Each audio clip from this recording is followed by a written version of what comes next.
What's up, guys? Well, today is the day. It's finally come again. After 341,000 miles, Peyton's misfiring, and it's been probably about 18 months since the only other time we've had these misfires happen. It's kind of weird and jarring, but let's take a look. She is. Last time this happened, it was about, like I said, 18 months ago, and well,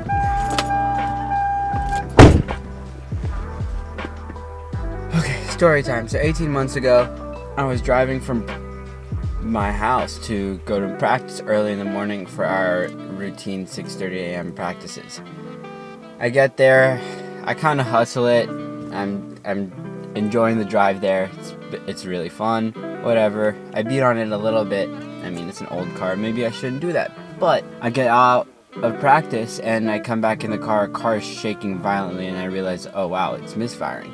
Don't really know what to do about it. I try and drive on it as much as I can because I have to, life doesn't stop. I have to get back home. I have to still go to practice and work and all those things. So I keep driving on it, and I know the risk with the cats and everything that could happen in it going wrong. I still drive on it. Finally get like a free day. Me and my dad go and get it fixed. Turns out it was just a couple spark plugs. We replaced all the spark plugs, and there was also an ignition coil that was wrong. That went bad. So we replaced the ignition coil, just one of them, and mechanic said, hey, there's probably a couple other ones that are gonna be going bad soon. And we were like, all right, we'll take care of it then. So fast forward to now, I'm going up a hill on my way to our morning lift, and it starts misfiring while I'm driving, which is new to me. And I basically limp to the rest of the way to our field house and then also back home, and now it's time to take a mechanic and see what's up. My ideal scenario is that it is probably just another ignition coil and we replace that, or a coil pack or something, and we replace it. It's good to go within a couple hours. That's the ideal scenario. Hopefully it's not anything too major, but like I said, it's at 341,600 miles. So, and it's weird that I did it exactly at 341,600. I've driven probably 10 miles on it ish at least, but let's see if I can give you a glimpse of what it's like. All right.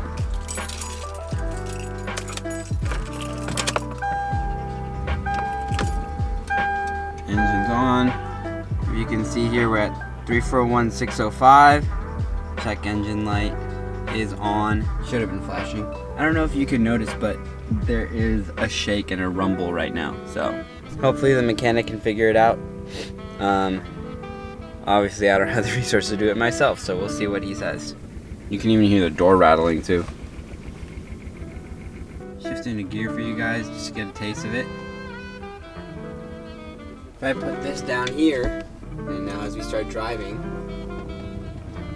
you'll hear the clunking and the outside of, obviously, the engine misfiring. You'll hear some of the clunking and some of the weird acceleration noises. But you'll hear the cylinder that is misfiring too. And I think there's only one right now that's misfiring. But I'm starting to think it might be two actually, but we'll see. We'll get to tune back in when we find out what's wrong and give you guys an update. Alright boys, we got an update.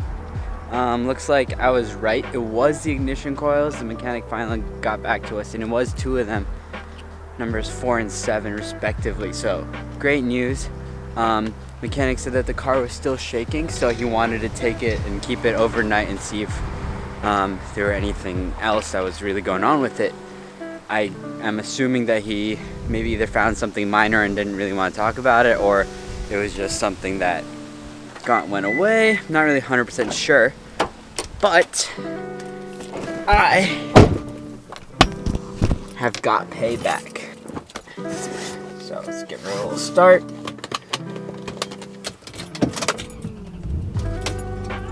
Nice and smooth.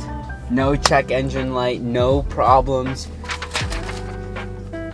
Have the report here. Super straightforward. I guess he didn't do anything else. But yeah, we can take her for a quick spin actually too. So let's give it a go. Just around the block. It's not really a block around these parts, but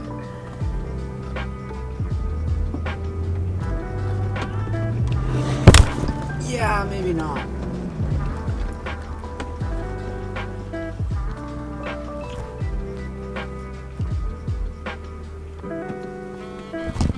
Super smooth now. And now I've obviously driven it from the mechanic and back, so I've been around the block a little bit and gotten to experiment a little bit to see what's right and wrong. To be honest, I don't think that the rest of the coils are going to last much longer. I think that those are going to be going within the next year or so too, so not the best news to hear, but it's regular maintenance. You gotta do what you gotta do. To be honest, I'm just glad I get to rip around Pay again.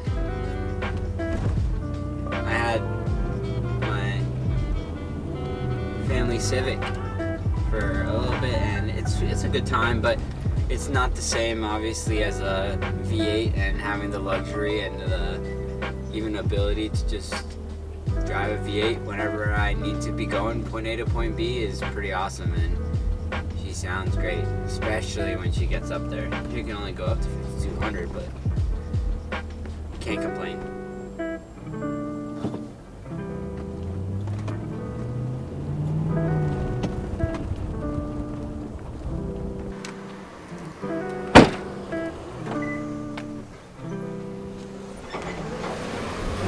I always catch myself just looking back at her. You gotta appreciate it, you know? Appreciate what you have always. Show gratitude.